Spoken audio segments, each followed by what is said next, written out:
Assalamualaikum warahmatullahi wabarakatuh. Selamat siang, shalom, om swastiastu, salam sejahtera untuk kita sekalian. Pada sore hari ini kita akan press mengenai 4 tindak pidana yang terjadi yang berhasil diungkap oleh Polres Kapuas dan Polsek Kapuas Murum. Yang pertama tentang penganiayaan, itu TKP-nya di Jalan Trans Kalimantan, yang orang sini bilang Jalan Jepang. Korban atas nama Lia, 36 tahun, swasta, alamat Jalan Anggrek, Kelurahan Selat Tengah. Tersangka yaitu HR, umur 37 tahun, swasta, alamatnya Jalan Pemuda. Kejadiannya pada hari Senin tanggal 28 November jam 23.00 telah terjadi tindak pidana penganiayaan yang dilakukan oleh HR kepada korban Lia, yang mana awal kejadian motif dari tersangka untuk melakukan penganiayaan itu karena motif asmara, yaitu korban memutuskan secara sepihak hubungan asmara mereka, yang mana si korban ini sudah pernah diberikan sebuah cincin. Ternyata begitu putus, cincinnya diminta oleh si tersangka, demikian kata korban sudah dijual. Kemudian si tersangka mencegat korban, dia menunggu korban, dan kejadiannya pada 28 November kira-kira jam 11 malam itu bertempat di depan warung di Jalan Jepang. Dihentikanlah untuk korban, kemudian ditanya, ternyata si tersangka sudah menyiapkan satu bilah badik atau pisau kecil. Kemudian dia menyabetkan pisau itu ke pipi dari korban. Korban mengalami luka sobek di pipinya. Kemudian si korban ini melaporlah ke Polres. Dalam waktu tidak sampai 24 jam, tersangka kita lakukan pencarian dan pengejaran, dan kita berhasil amankan di Jalan Pemuda, masih di dalam kota Kapuas. Kepada tersangka kita kenakan pasal 351 ayat 2, yaitu penganiayaan yang menyebabkan luka berat dengan ancaman hukuman 5 tahun penjara. Berikutnya yang kasus kedua, ketiga, dan keempat adalah kasus yang melibatkan anak-anak yang sebagai korbannya. Yang pertama yaitu persetubuhan di anak di bawah umur. Korbannya adalah sebut saja Bunga, berumur 11 tahun. Tersangka yaitu AR bin AB, berumur 65 tahun. Kerjanya petani, beralamat di Desa Pulau Kelo. Jadi kronologis kejadiannya yaitu tersangka adalah merupakan kakek kandung dari korban. Jadi awalnya si nenek memergoki tersangka ini melakukan persetubuhan kepada cucunya. Kemudian si nenek ini mencegah, tapi tidak dihiraukan. Setelah itu akhirnya dilakukanlah interogasi atau pertanyaan kepada dari nenek kepada kakeknya itu. Kakeknya tidak mengaku, dan kepada anaknya akhirnya didapatlah, kepada cucunya maksudnya, dapatlah pengakuan bahwa tersangka sudah melakukan pencabulan kepada korban sejak bulan Juli. Sejak bulan Juli, jadi sudah beberapa kali tersangka melakukan itu kepada korban, yang mana adalah cucunya sendiri.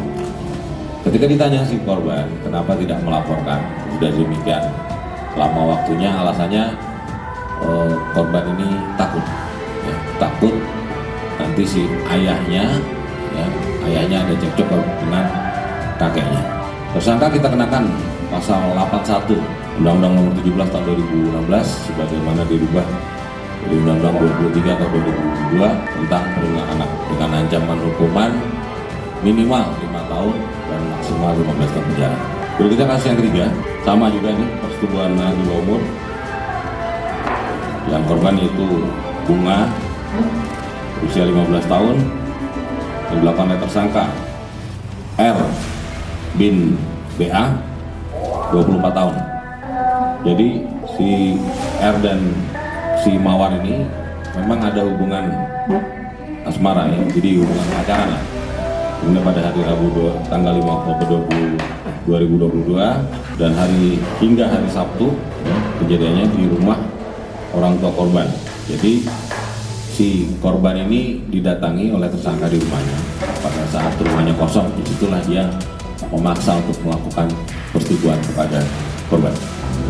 Pasal yang disangkakan yaitu sama, ya, pasal 81 Undang-Undang Nomor 17 Tahun 2016 sebagaimana diubah dalam Undang-Undang 23 Tahun 2002 dengan ancaman hukuman minimal 5 tahun dan maksimal 15 tahun penjara. Yang terakhir kasus keempat yaitu kejadian hari Jumat tanggal 2 Desember kurang lebih pukul 2 dini hari di sebuah rumah di desa Palingkau Asri, Kecamatan Kapas Murung. Korban sebut saja Anggrek, 17 tahun, perempuan. Tersangkanya yaitu yang pertama HS, 20 tahun, yang kedua RPN, 23 tahun, yang ketiga AA, 19 tahun, yang keempat KS, 19 tahun. Nah, ini kejadiannya cukup menarik yang terakhir ini.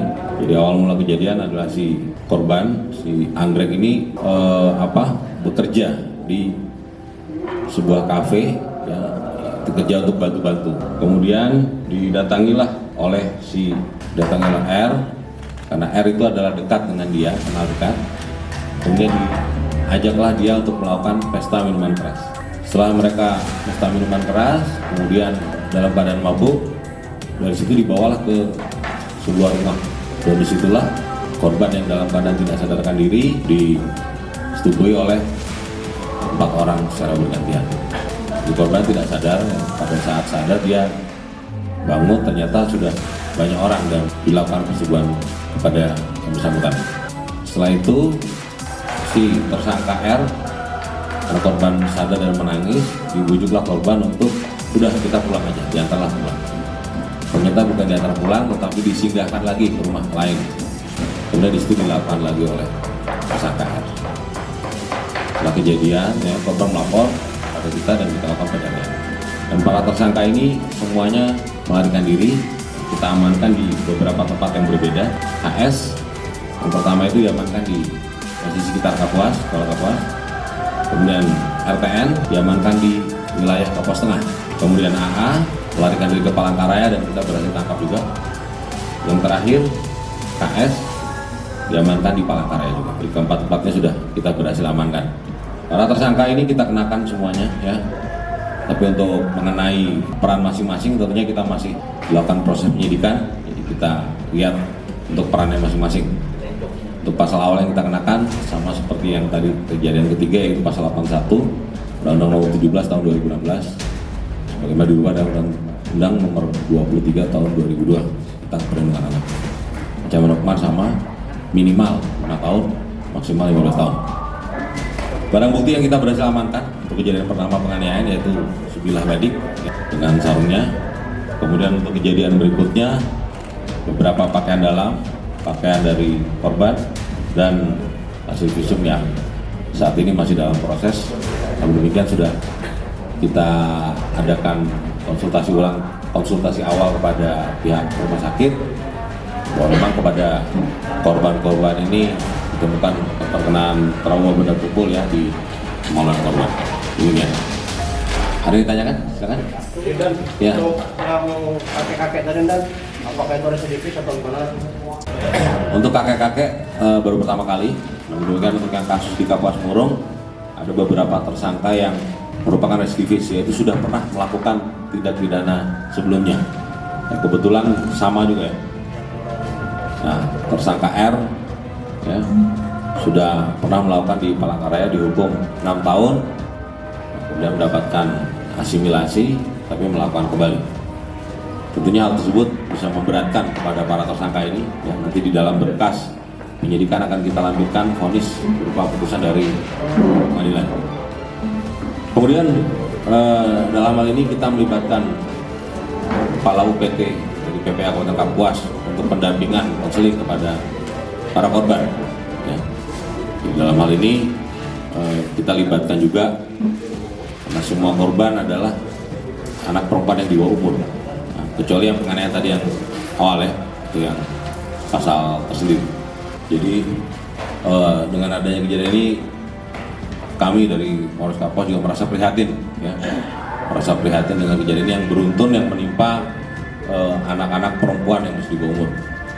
Jadi himbauan kami kepada para orang tua, ya, para tokoh masyarakat, tokoh adat, tokoh agama, agar bisa lebih meningkatkan pengawasan pada para anak-anak perempuan, ya.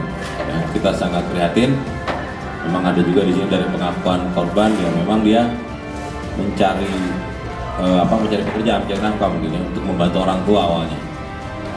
Nah, tapi setelah itu karena pekerjaannya juga ya agak banyak bergaul dengan orang-orang yang sering biasanya minum minuman keras, sehingga itulah yang terjadi. Jadi mohon kami agar lebih meningkatkan pengawasan para orang tua pada anak-anak perempuannya terutama. Demikian.